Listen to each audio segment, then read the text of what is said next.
Welcome to chapter 26 of the book of 2Chronicles.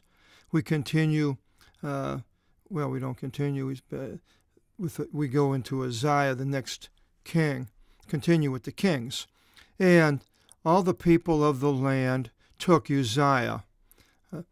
He was a son 16 years old and gave him reign in place of his father Amaziah. Amaziah was killed, as were the king before him. They were murdered by the people for doing evil things. And then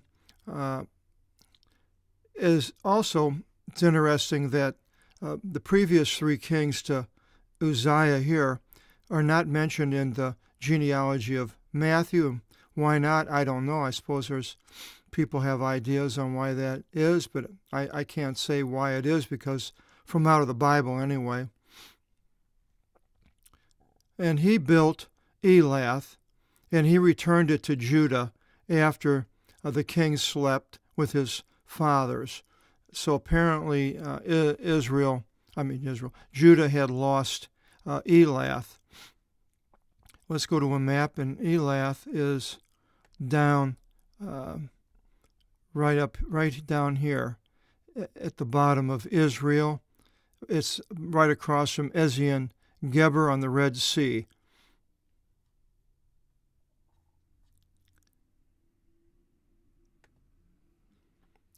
So he was able to go down with his strength and take this city.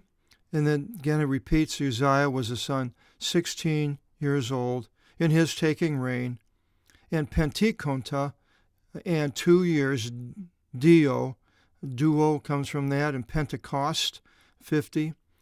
2 years he reigned in, and 52 years he reigned in Jerusalem. So it's a long reign. And the name of his mother was Jecholiah in the King James, from Jerusalem. And he did upright before the Lord, according to all as much as Amaziah his father did. So Amaziah at the end did bring back idolatry, but Uzziah, as far as I know, I don't think as we go through here, he did. And he was seeking after the Lord in the days of Zechariah, the one perceiving in a vision of God. And there were 4 prophets during the time of Uzziah. Isaiah begins his ministry, mentions that during the reign of Uzziah, and then he mentions that he saw the throne of God the year that Uzziah died. Hosea mentions beginning his ministry during Uzziah, and Amos also begins his ministry. And here, so Zechariah, all the days of Zechariah, so it doesn't say that he started with that, but yet Zechariah mentions an interesting place, and he says in Zechariah 14:5, "In the valley of my mountains," that is God saying this, "in the valley of my mountains shall be obstructed, and the ravine shall be joined together by mountains unto Azal. And it shall be obstructed in which manner it was obstructed from in front of the earthquake in the days of Uzziah, king of Judah." So we are told about this earthquake, and that future Jerusalem will be changed. It hasn't happened yet. So all these prophets, Isaiah, Hosea, Amos, and Zechariah, are during Uzziah. Also during Uzziah, there's 6 kings of Israel reign: Jeroboam II, Zechariah, Shallum, Menahem, Pekahiah, and Pekah. All of these kings. Uzziah's name in the Hebrew, by the way, is Guziyahu. I should have brought out the pronunciation of all these kings in the Hebrew, and I'm sorry I didn't, but Guziyahu is Uzziah in Hebrew. And in the days in which he sought after the Lord God prospered him. So when we seek after the Lord prospers generally. I mean, that's not a sure thing, because a lot of times people go through various sufferings, even though they are seeking after the Lord. War and famine and disease and so forth.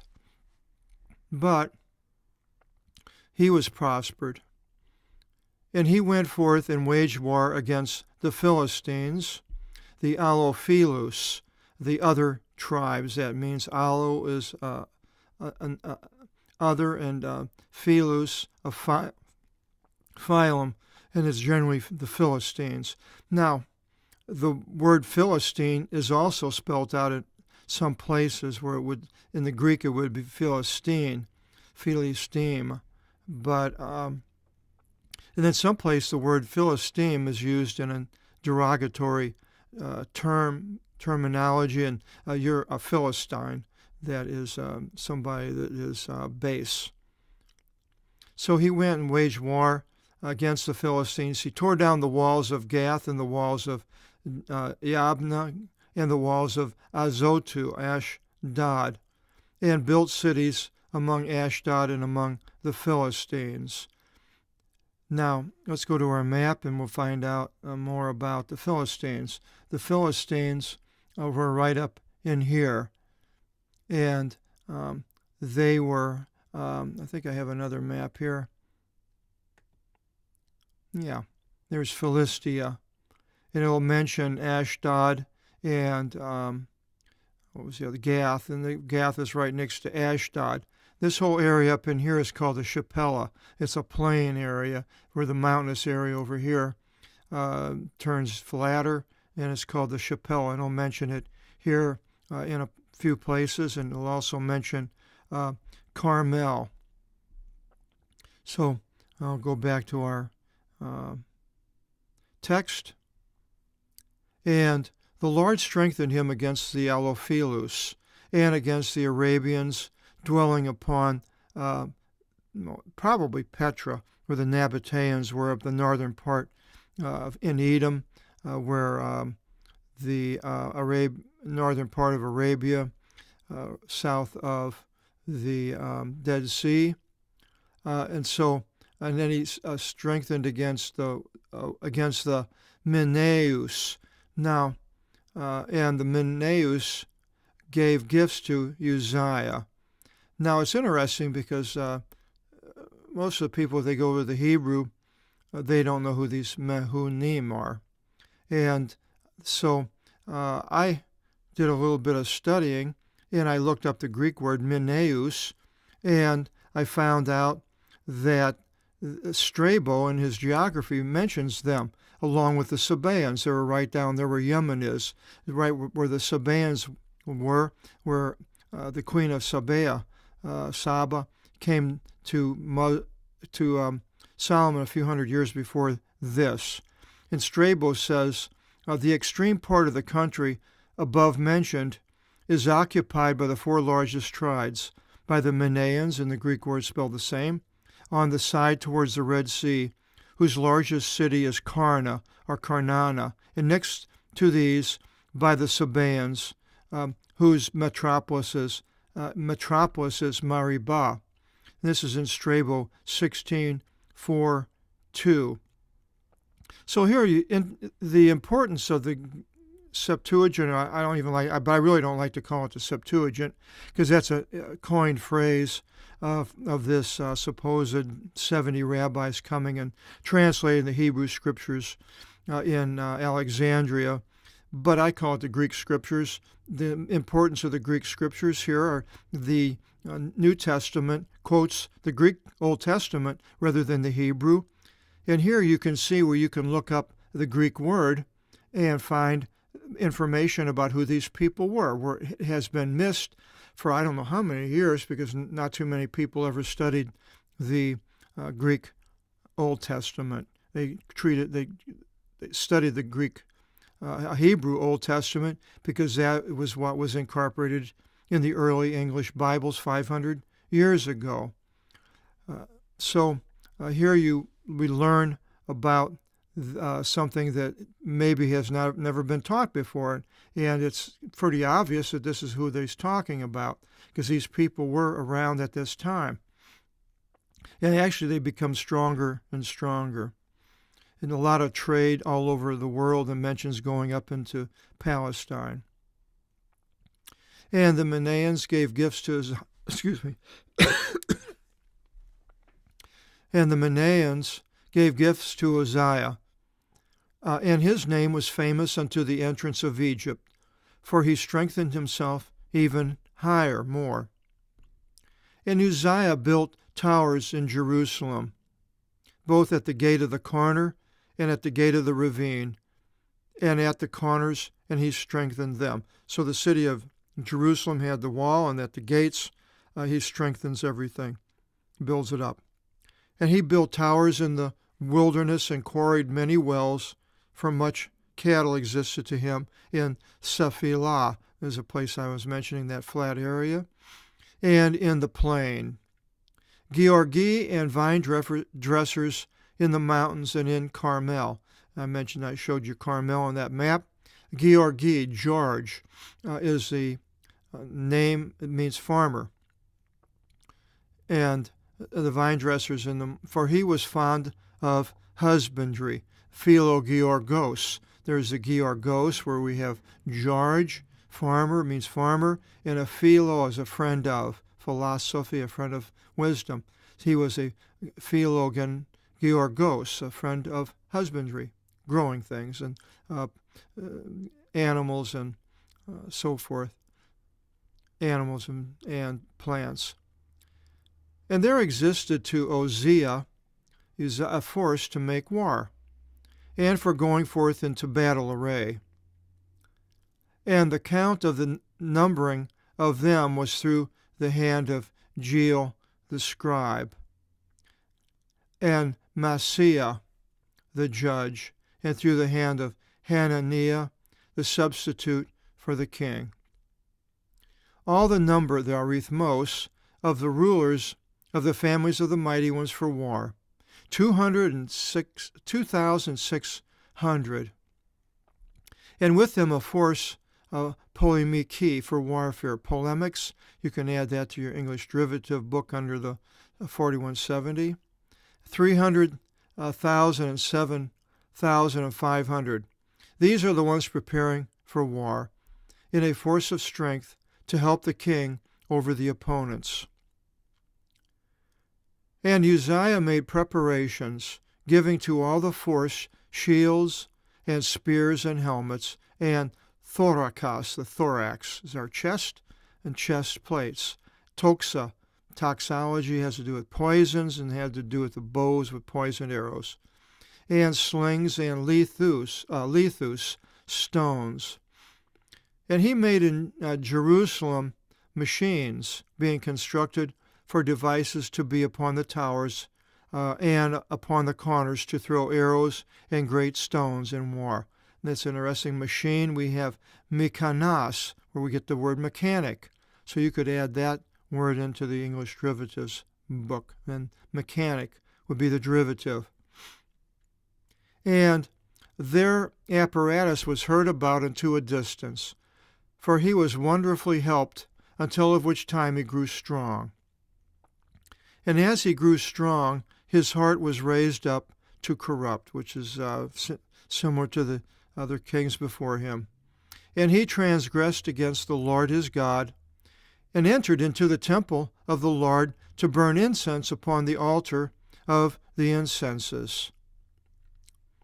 And Azariah the priest entered after him, and with him 80 priests of the Lord, sons of power. So these were all priests, mighty priests, but yet the king is going to go in and do what he wants to do, or attempt it.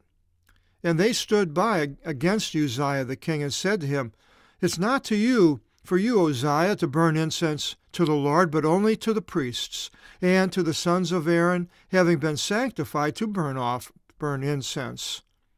Go forth from the sanctuary, and this is in the imperative. Go forth from the sanctuary, for you departed from the Lord. For this will not be to you for glory from the Lord God. Doxon, doxa, with the doxology, the glory and the liturgy. And Uzziah was enraged, and in his hand was the incense pan to burn incense in the temple. And in his being enraged against the priest, that leprosy rose on his forehead before the priests in the house of the Lord upon the altar of the incenses. And leprosy at that time was a curse.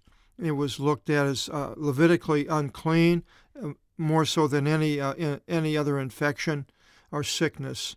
If you had leprosy, then you had to do certain things, calling out unclean when you're unclean when people get so close to you. Wear old clothes, cover your face, all sorts of things that lepers had to do. But here, being the king, the normal way was changed because of his royalty. There is an interesting article. I'll see if I can find it here. Well, I probably lost it. It's in Wikipedia anyway. It's on leprosy. You can look it up, and I was reading about it, and basically it's a bacterial infection. Today it's completely curable by medicines, and it's said it's not highly contagious, although it is contagious through the nasal, what do they call it? Running nose and so forth. There are ways you could catch it from another person, but generally it wasn't highly contagious, it says. And Azariah, the foremost priest, turned into him and the priests, and behold, he was leprous in the metopo, the forehead.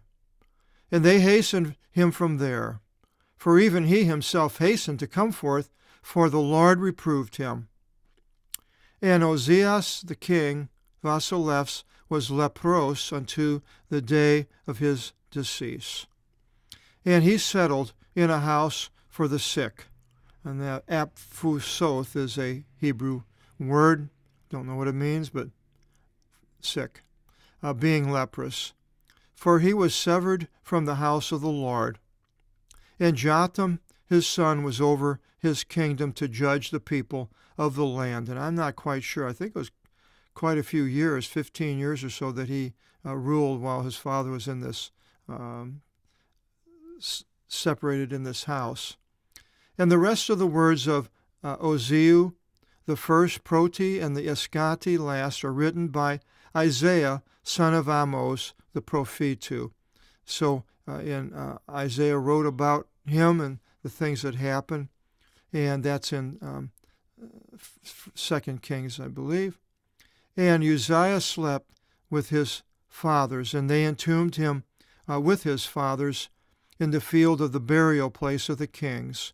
For they said, he's leprous, and Jotham his son reigned instead of him. So Uzziah is actually the beginning of the time of the prophets that have written books in the Bible. We mentioned the four of them, starting with Isaiah.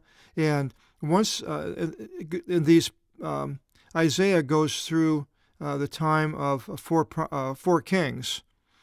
And so when we finish these four kings, then I'm going to go through the book of Isaiah so we can tie it in, because we'll have went through these kings, and we'll see the condition at the time of Isaiah. Then when I finish Isaiah, we'll go back and we'll continue in 2Chronicles.